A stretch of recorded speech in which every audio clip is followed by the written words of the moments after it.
Hello everyone, कैसे हैं आप सभी। वेलकम टू एकेडमी उत्थान। तो हम पढ़ रहे थे क्लास 10th के ज्योग्राफी के बारे में, जिसमें कि हमने पार्ट 1 एवं पार्ट 2 पढ़ लिया और आज हम पार्ट 3 पढ़ने वाले हैं। थोड़ा सा देर हो गया इसे आने में, लेकिन अब ये कंटिन्यू चलेगा, तो आप लोग भी कंटिन्यू इसमें बने रहिए। तो देखिए, पार्ट 1 में हम क्या पढ़े थे, तो चैप्टर 1 पढ़ रहे थे भारत में संसाधन के विकास के बारे में।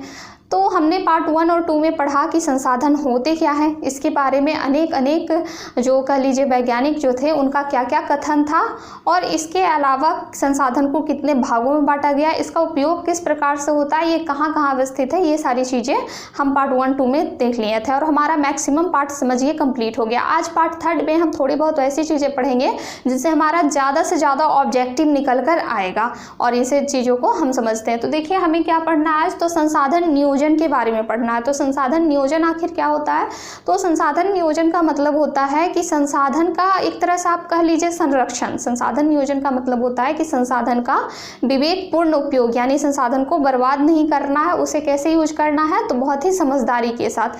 तो संसाधन का अगर हम विवेकपूर्ण उपयोग के बारे में बात करें तो इसे हम कहते हैं संसाधन नियोजन, जिसे कि आप संसाधन संरक्षण भी कह सकते हैं।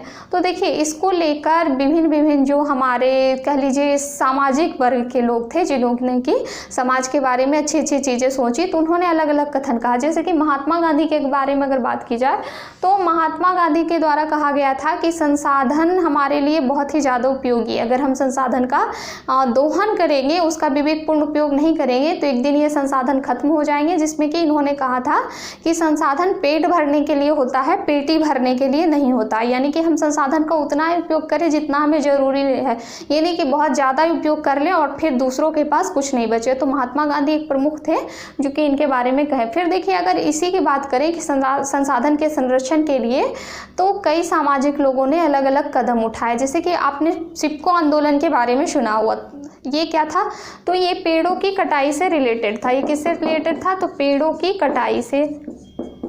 सन 1972 ईस्वी में उत्तराखंड के जो गढ़वाल जिले था, वहाँ से शुरू हुआ पेड़ों की कटाई पर रोक लगाने। यानी कि जो हमारे ब्रिटिश शासक थे, कह लीजिए यानी कंपनी के जो थे, उन्होंने कहा था कि पेड़ों को काटना है। 15 वर्षों के लिए उन्होंने एक एग्रीमेंट कर लिया था जिसमें कि पेड़ों की कटाई की जा रही थी।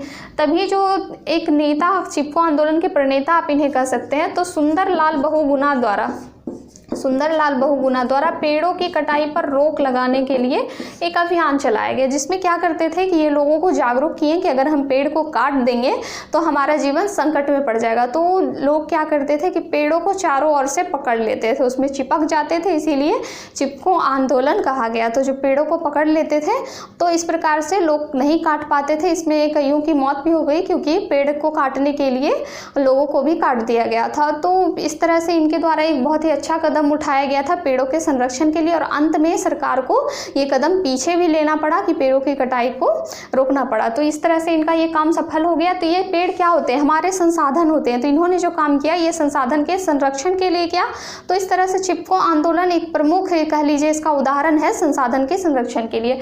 फिर अगर बात करें नर्मदा बचाओ आंदोलन, तो आपने मेघा पाटेकर का नाम सुना होगा। नर्मदा बचाओ आंदोलन की ये प्रणेता रह चुकी हैं। आपसे ये सब ऑब्जेक्टिव क्वेश्चन भी आएंगे एग्जाम में और सब्जेक्टिव में भी लिखना पड़ेगा। चिपको आंदोलन के बारे में आपसे पूछा जाएगा, तो चिपको आंदोलन क्या है, तो पेड़ों की कटाई को रोक लगाने के लिए लोग जो थे पेड़ों से चिपक जाते थे। इस तरह पेड़ों का संरक्षण चिपको आंदोलन कहलाता है। ये किसके द्वारा चलाया गया था, तो सुंदरलाल बहुगुणा के द्वारा उत्तराखंड के गढ़वाल जिले से ये स्टार्ट हुआ था। फिर देखिए, अगर नर्मदा बचाओ आंदोलन की बात करें, तो आपको पता है कि नर्मदा नदी जो हमारे गुजरात में है, तो उस पर जो सरदार सरोवर बांध बनाया जा रहा था, और ये बांध की ऊंचाई इतनी थी कि अगर ये बांध गलती से टूट जाता तो आसपास के कितने गांवों को बहा ले जाता, इसका कोई पता नहीं। इसके साथ ही जब बांध बनाए जाते हैं, तो आपको पता है कि वहाँ आसपास के जो गांव के लोग होते हैं, उन्हीं की भूमि को लेकर वहीं पे बांध बनाए जाते हैं। तो इससे क्या होता है, कई लोग बेघर हो रहे थे और बहुत सारी ऐसी समस्या उत्पन्न हो रही थी जो कि आम लोगों के लिए खतरा का विषय था। तब मेघा पाटेकर के द्वारा नर्मदा बचाओ आंदोलन चलाया गया। नर्मदा नदी पर नर्मदा बचाओ आंदोलन चलाया गया, जो कि संसाधन के संरक्षण के लिए उठाए गए एक महत्वपूर्ण कदम थे।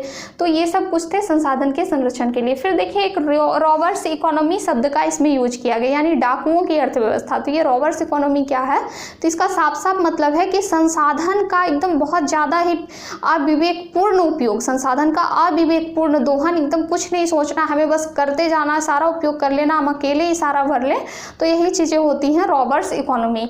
और इसके लिए यानी कि पर्यावरण के संरक्षण के लिए ही 1972 ईस्वी में एक सम्मेलन किया गया स्टॉकहोम में एक सम्मेलन किया गया 1972 ईस्वी में, जिसे कि स्टॉकहोम सम्मेलन कहा जाता है। और इसका संबंध किससे है? तो इसका संबंध है पर्यावरण संरक्षण से। पर्यावरण संरक्षण से, ये पर्यावरण के जो दोहन थे उससे रिलेटेड एक बहुत ज़्यादा गंभीर विषय पे यहाँ पे चर्चा हुई थी, जिसके कारण कि हर वर्ष इसी के बाद यानी इस सम्मेलन के बाद ही 5 जून को पर्यावरण दिवस मनाया जाता है। आपको पता है पर्यावरण दिवस के बारे में। तो 5 जून को पर्यावरण दिवस क्यों मनाया जाता है? तो इसी सम्मेलन के वजह से यहाँ मनाया जाता है पर्यावरण दिवस, जिसमें लोगों को पर्यावरण के प्रति जागरूक किया जाता है कि किस प्रकार से आपको पेड़ लगाना है। अगर आप पेड़ों का दोहन करेंगे, नहीं लगाएंगे, तो कितना भारी संकट हमारे ऊपर आ सकता है।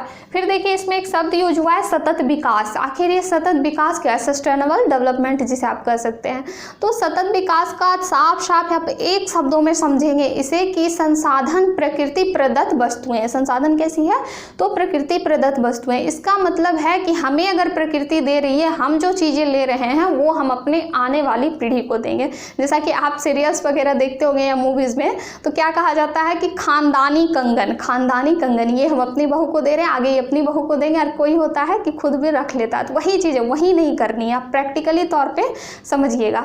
तो इसमें क्या होता है कि आप जो चीज़ ले रहे हैं वो आपको अपने आने वाली पीढ़ी को ही देना है। ऐसा नहीं कि आप सारी चीज़ें यहीं पे ख़त्म कर दें ताकि आने वाली पीढ़ी को कुछ भी ना मिले। तो बिना लालच किए संसाधन का उतना ही उपयोग करना जितना हमारे लिए ज़रूरी है, और बाकी जो है वो अपने आने वाली पीढ़ी को सौंप देना ही सतत विकास कहलाता है, सस्टेनेबल डेवलपमेंट। तो ये आप समझ गए कि आने वाली पीढ़ी को ही संसाधन का सौंपना सतत विकास कहलाता है। फिर देखिए इसमें कुछ सम्मेलन की गई पर्यावरण को लेके, जो कि आपके ऑब्जेक्टिव तो इससे निकल कर आएंगे पूरी तरह। तो देखिए सबसे पहले अगर बात करें तो प्रथम पृथ्वी सम्मेलन ये जो हुआ, ये हुआ 1992 यानी 1992 में रियो डी जेनेरो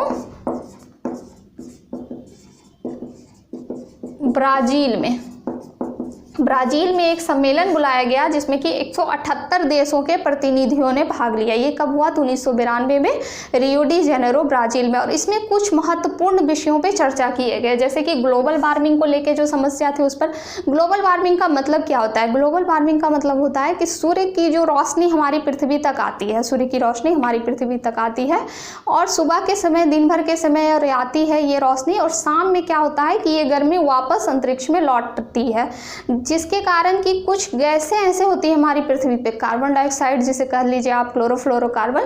तो जो भी ये सारी गैसें होती हैं, ये एक परत, यदि इनकी जो मात्रा है वायुमंडल में बढ़ जाती है तो ये एक परत बना लेते हैं। जैसे यहाँ समझिए, ये सूर्य की रोशनी है, ये सूर्य है हमारा, ये आ रहा है पृथ्वी पर, ये पृथ्वी है, तो इस तरह से ये रोशनी आया, और शाम के टाइम में क्या हो रहा है कि ये वापस जाना चाहता है। शाम के टाइम में ये जो गर्मी है पृथ्वी के अंदर की, वो वापस जाना चाह रहा है कहाँ? तो अंतरिक्ष में। लेकिन यहाँ जो हमारा ये गैस जो है, carbon dioxide gas, carbon monoxide gas, इसके अलावा ग्रीन हाउस गैस, जो भी ये सारी गैसें हैं, तो क्लोरोफ्लोरोकार्बन, ये सब यहाँ पे जम जाते हैं, यहाँ पे एक परत बना लेते हैं, जिसकी वजह से ये गर्मी जो है ये अंतरिक्ष के ऊपर यानी यहाँ पे वापस नहीं जा पाती है, और सब कहाँ रह जाते हैं? तो हमारी पृथ्वी के वायुमंडल में, जिसके कारण गर्मी इतनी अधिक बढ़ जाती है कि जो बर्फ के चट्टान होते हैं, हमारा जो बर्फ का चट्टान होता है, वो ग्लेशियर जिसे कहते हैं, वो पिघलने लगता है। गर्मी से बर्फ क्या होता है? पिघलने लगता है।